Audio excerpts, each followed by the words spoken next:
Hey America, so this is Ady Olvera with the California Election Integrity Coalition and Ballots Sovereignty. I'm here with Nancy and Kathy, two great activists and who've been working on election integrity and essentially being part of the struggle most of their lives. And I'm very lucky to know them here in Contra Costa County, and I'm excited to introduce you to them and have you listen into our discussion on election integrity. So I'm going to pass the mic to Nancy and let her tell us a little bit about what she's been doing in Monterey County and some work she did last year and a few others. And then she's going to give us a little overview of our discussion. Thank you. I've been doing this electioneering for over 50 years, and I love it, but it can be very, very frustrating as well. Many areas of the United States electoral process and voting systems prevent the voters the opportunity to choose who they really want to be elected. Observing many other democracies should give insight for a free and fair process. Reforms are necessary by the state, voting process, political parties, candidates, and media if we are going to have a true democracy in the United States. The Constitution gives the states the right to decide their voting laws, but the federal government has the right to have oversight, as we had with the Voting Rights Amendment. Unfortunately, the Supreme Court took out some key parts of the Voting Rights Amendment, that of oversight, and I'll get to that in a moment. One of the first issues is running the primary election, both primary and the caucuses. The control of the primary rules is given by the parties. They tell the Secretary of State, the Register of Voters, how they want to proceed, who can vote, who cannot vote.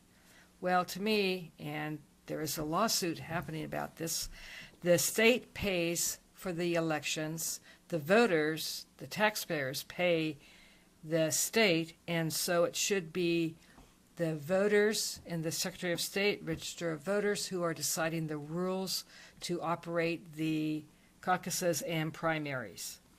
And as I said, there is a lawsuit being filed on that very issue. If the taxpayers pay, they should write the rules. The Secretary of State should write the rules, not the political parties of who can participate. Right. Don't you think that's especially important now because so many people are registered independent? There's 40% of the electorate in the United States. Yes, so they're not being represented at all, even though their tax dollars are going to pay for these to run these elections. Right. Good point, Kathy. Thanks. That's a really great thing that you say there's a lawsuit about that. Yes. Now we got to find out where that is. Yes. Okay. It'll probably take years, but hopefully for the 2018 election it will be settled. In fact, for a lot of these ideas, and these are just some ideas, I know a lot of you have many more ideas. I've thought of some basic ones that I forgot to write down because I didn't have a paper and pencil handy when I thought of it. Anyway, this is just a start. Okay, the state. In this term, and now I'm referring to the federal government as a state body, the public owns the airways. The Federal Communication Commission is the one who grants the right to broadcast. So the public airways are publicly owned under license by the FCC to any particular television radio station.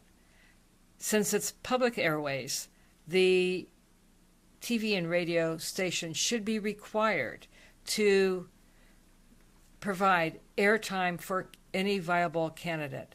What I'm looking at here is so many hours for a primary, so many hours for a general election, and let the candidate decide, do I want infomercials? Do I want 30-second sound bites, which we have now, that you get very little information? The voter gets very little information, the same sound bite over and over and over again without any real content.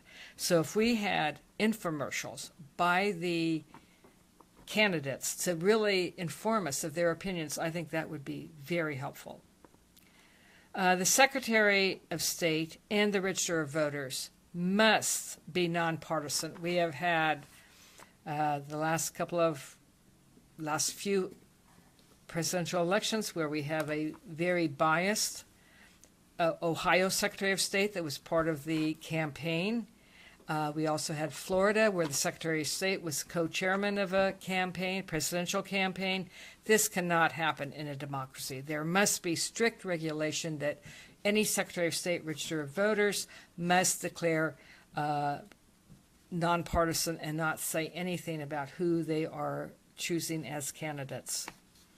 Another issue that has been ongoing for a number of years is the Electoral College.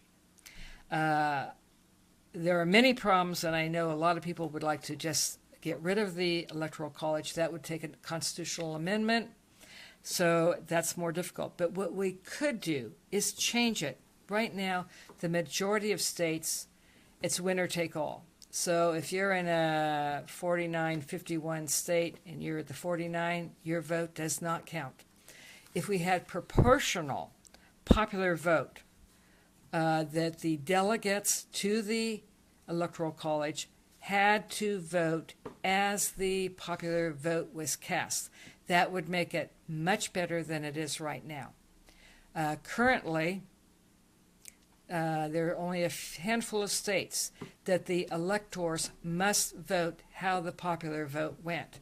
Now, the framers of the Constitution realized, well, in my opinion, the framers did not trust the people, the voters of the United States, so they wanted a safeguard. And this safeguard was the Electoral College. With the Electoral College, it could happen, well, first of all, in my opinion, it's designed for candidates, a candidate that we have now, to protect the United States government from electing lunatic? Someone who is A demagogue? definitely not qualified to be President of the United States on very many levels. Okay, with the Electoral College, if we had proportional vote, then the people's voice would be better represented. Right now, the Electoral College still favors small states, so it's not one person, one vote.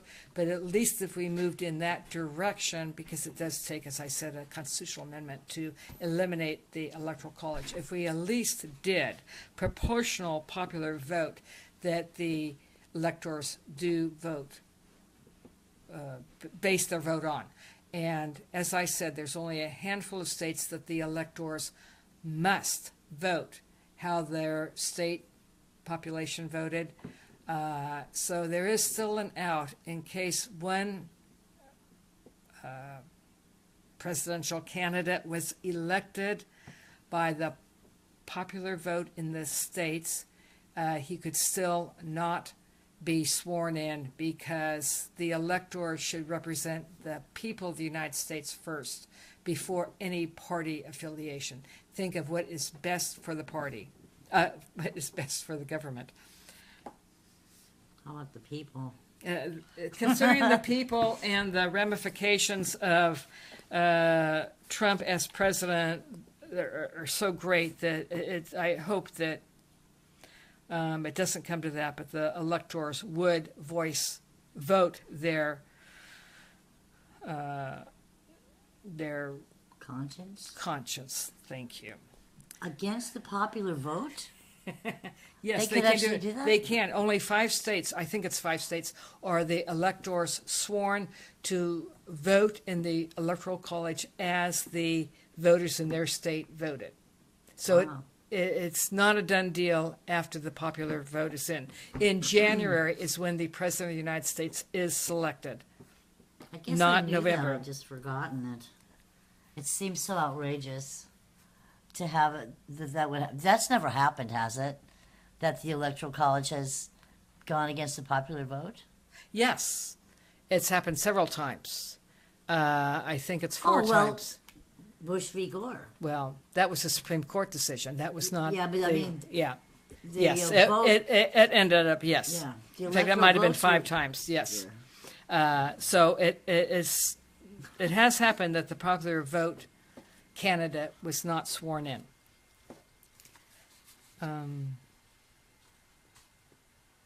Another issue is redistricting. Now, in California, we have had a few years ago the voters decide to, by ballot measure, to have a commission decide the districting lines. Congressional districts are decided by a redistricting commission. This has worked very well.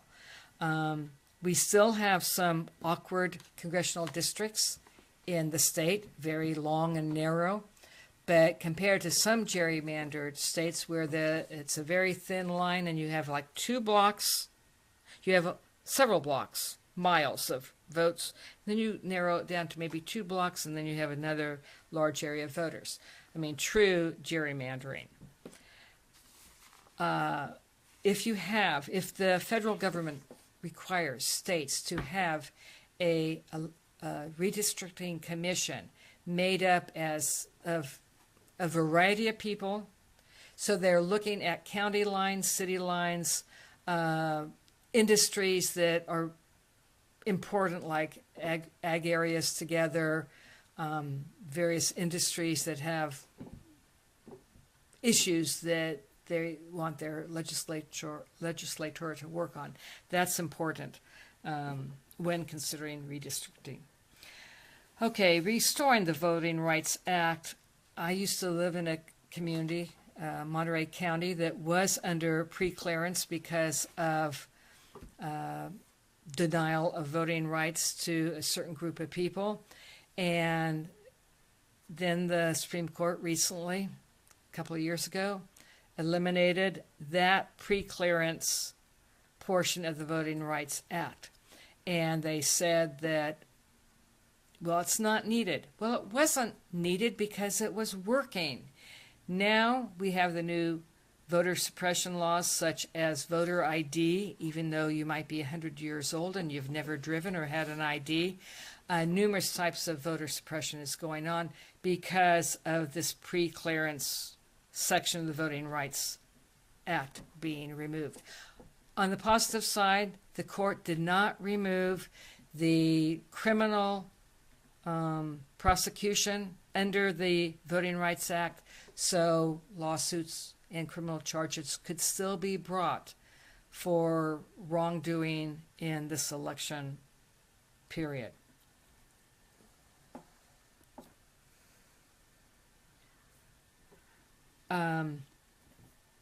Voter registration is something that has been discussed a lot in terms of open to change your party affiliation, open to register just prior to the election, automatic voter registration when you apply for a driver's license, but not everybody has a driver's license. So somehow having a procedure for allowing for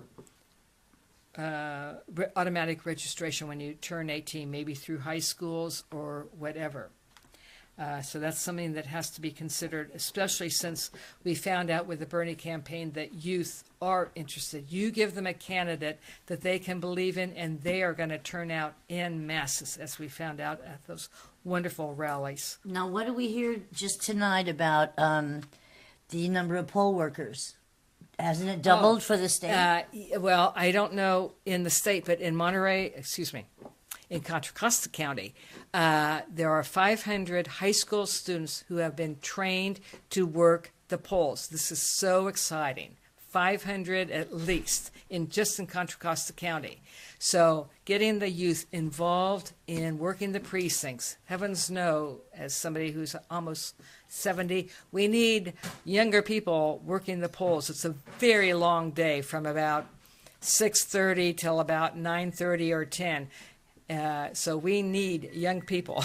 Oh, that's something I really meant to ask when I went to poll worker training and I didn't get a chance to, is why does it have to be one poll worker working that huge amount of time? Why can't we have shifts? Is there a reason for that? Is it security? It is security, yes, but I know in Monterey County, the League of Women Voters has a particular polling place that they have been running for decades probably, and with that particular polling place, we do have shifts. So it is possible that you can have more than one poll worker working a shift. You could divide up the shifts. But it is a security issue, but it is possible because I have worked a partial That's what I shift thought. before. My granddaughter's doing it this year. My granddaughter's a poll worker this year. And Hi, how old is Celeste. she? 17. That is so exciting. I know.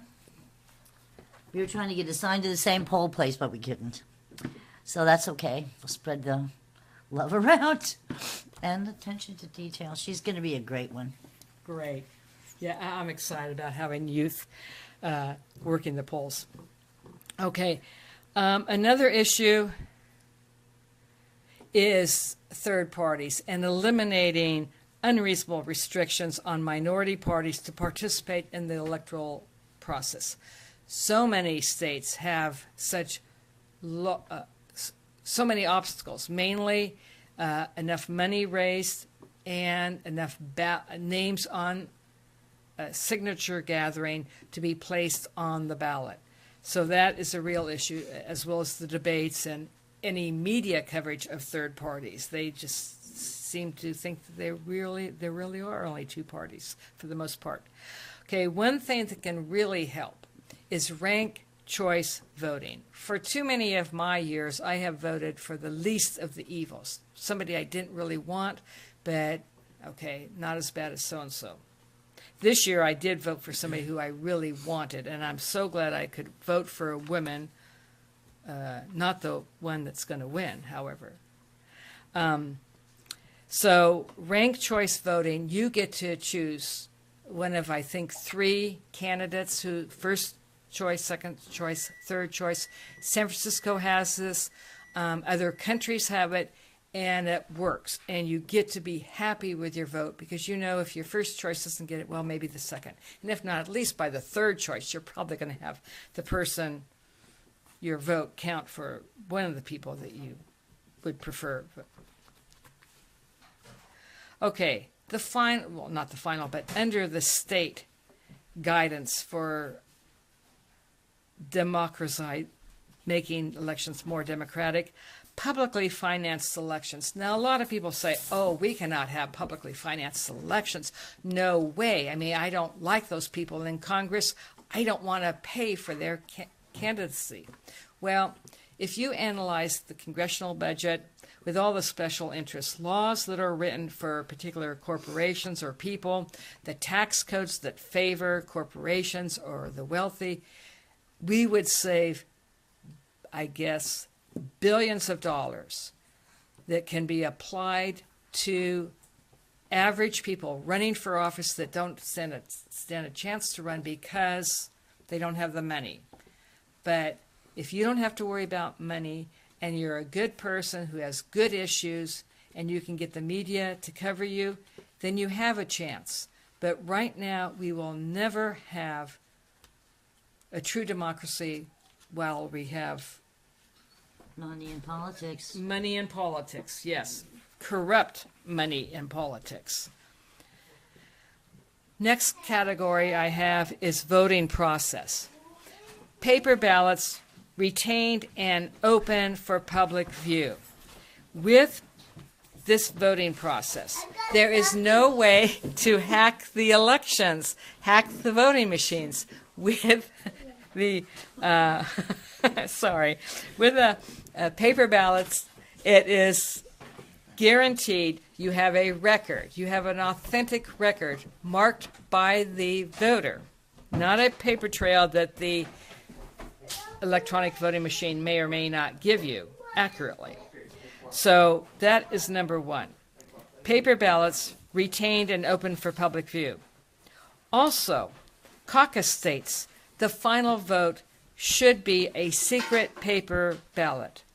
I was in Reno observing caucuses, and when your union boss is there, they've given you a T-shirt for a particular candidate and allowed you 3 hours break to go and vote, what's the probability that your union boss is going to look favorably on you if you go to the side of the room where Bernie people are versus staying with the other main candidate in the Democratic caucus? Also, I have observed voting in Latin America. I saw it at Escuela de Estados Unidos, which I thought was very appropriate, in Costa Rica. And they do 100% hand-counted voting at the voting place in front of observers. So you have the equivalent to of precincts going to different classrooms at this one school, neighborhood school, and the ballots do not leave the building. They go to a counting room where there are several people that do the counting in front of a row of observers. It isn't that hard. Now, with 17 propositions, it could be a little time consuming, but you can change off who does the counting. I have seen it work, and it does work. Hand-counted paper ballots. Those ballots are then put in a secure container and driven to the state capitol with a police escort or in a police car. So the ballots are secure. That cannot be stated for all the ballots in California. Being put in rental trucks, not being secure at all. So security of the hard copies of the ballot, I think, is very important. Having trained observers that are able to inform voters of their rights is important. I observed approximately 10 polling places in the primary, and I saw so many errors going on of either people not understanding the provisional ballots, why they were getting them, not understanding the crossover ballots, which were very, very confusing for the poll workers as well as for the voters. So I think that voters need to be informed in the voter information that's sent to their home, very clearly stated. What are your rights as a voter? How, if you mess up your ballot, how can you get another one if you mismark something? Your rights as a voter. I know in California, and Contra Costa County was very good at this, in having voters' rights posted on the walls. In most of the precincts, they were up where they were supposed to be. But also having access to the Secretary of State and the Register of Voters information, training guides, so that if a voter has a question, ask them, what are my rights?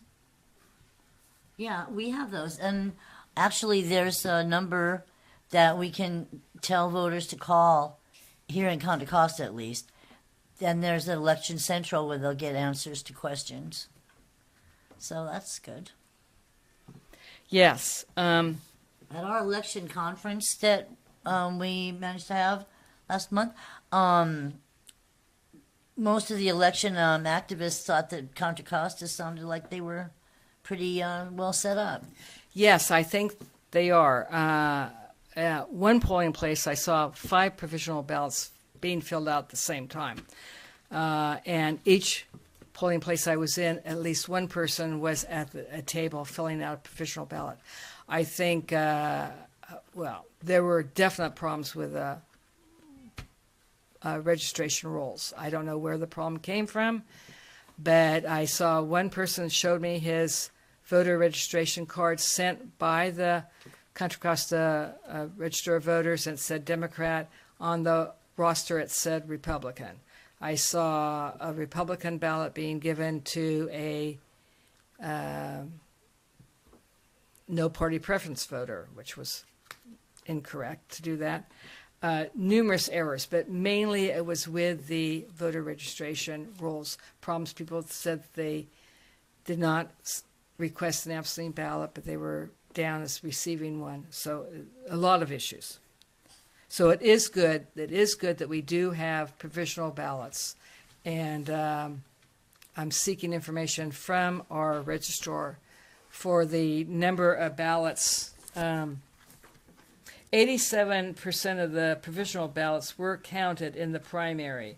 He said not already registered was the main reason for not counting some people. So between the signature gatherers and whatever being registered with the Secretary of State and with the county register of voters, there were problems. In terms,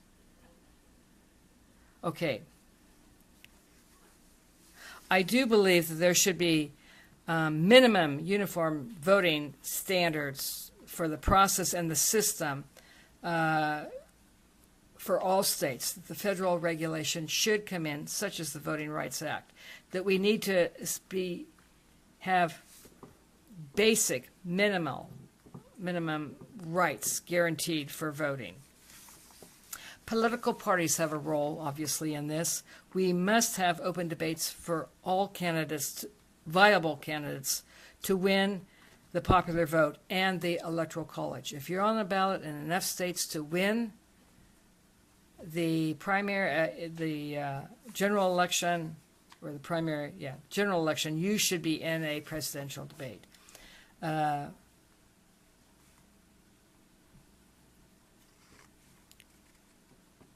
Parties need to demonstrate impartiality to all party candidates during the primary and caucus season. We know what happened to Bernie, blatant discrimination by the Democratic Party. We have the evidence of that.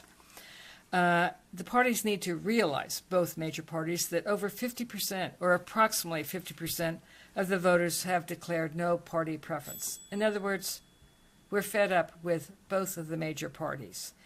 And I don't know how they think we can proceed with a two-party voting system, election system, that represents a minority of voters. So we need to really change it, give more power to the state secretaries of state and less to political parties. Candidates should be required to publicize a policy position on various bits of information, topics, for the voters. With candidate Trump, I really don't know what he is for. I know he's against a whole lot, but what he has actually stood for, we don't know. I think that it would be fair and proper to have a commission, a group of people who are very knowledgeable about politics, international and domestic issues, to write a list of questions that the candidates must prepare and present, Facebook, YouTube, whatever source, so that people have an idea of the position of candidates. Another thing that we have in California, the California Disclose Act, that would state the top major contributors in real names, like not mom and apple pie, but Commission. An oil company actual name, something that is the name on the corporate papers. That name would have to be on the advertisement. The real name of the major contributor, not some PAC, but it has to be full and open disclosure. That would help a lot to know who is sponsoring, paying for this advertisement and the candidate. Last category I have is media. Truth in advertising. I used to work on this a little bit in terms of analyzing ads for truth, and there are laws that require truth in advertising. Obviously, these laws do not apply to political ads, but I think that'd be a good idea, and that the political parties, the candidates' campaigns, would have to verify the facts that are stated or implied in the commercials. and that there would be substantial fines if a message was deceptive. Coverage of political debates, I've talked a little bit about this, but I'd like to see it go back to the League of Women Voters, who started the television debates back in the 60s, with Kennedy and Nixon being the first televised debate. The League dropped out because they felt it was very fraudulent, well, controlled by the political parties that wanted to control the debate. I would like to see the media be required to show 5 debates under the sponsorship and control of the League of Women Voters, and that the debate commission that is controlled by the 2 major political parties, they can run their debates, but let's have the televised debates run by the League of Women Voters, who has been around for a very long time and has illustrated impartiality when it comes to voter information. The last thing is full disclosure of political analysts. When somebody is being interviewed on television and as an expert, political expert, they rarely give or ask who they work for, who their clients are. They are oftentimes very close to a campaign. Various organizations, media. I see, like, Chris Matthews, his wife was running for a local assembly, no, I think for the U.S. Congress from Massachusetts, and Hillary paid for her campaign or shared her donors with him, with Chris Matthews' wife. And it seems that might affect his impartiality or lack thereof. I've forgotten all the examples of that. Well, Comcast owns MSNBC and made a big contribution to Hillary. Mm-hmm. Delivered it. MSNBC was like Hillary Central, and then so was CNN. They were calling it the Clinton News Network. But they both made Trump into the monster. I mean, he would have been a footnote if they hadn't.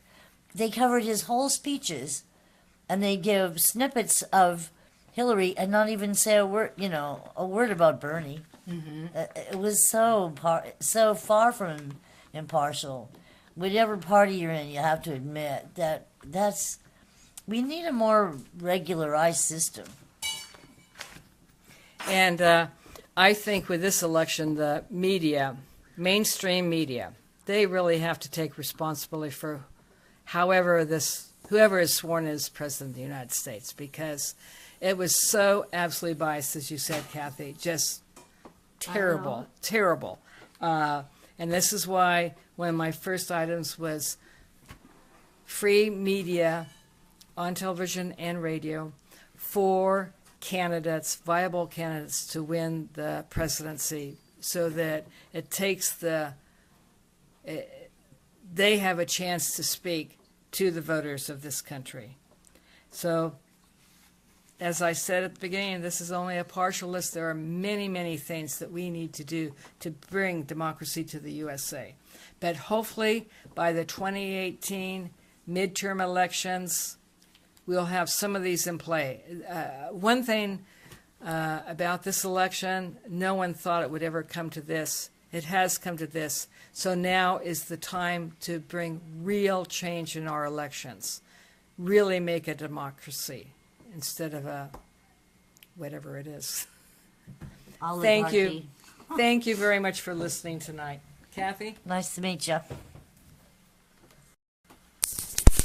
right, folks, so you've heard... one other thing. Oh, If it's not too late. Nope, not too late. If it's not too late, I do want to refer to something that was on the screen from Election Protection. I have a piece of paper that has voter hotline, a legal voter hotline for people.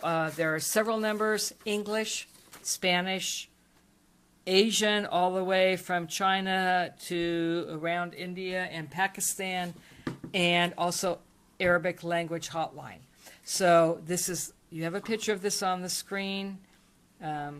It's a nonpartisan voting rights advocates that are ready to make sure every single eligible voter can be heard. And do you need me to hold it up? Okay.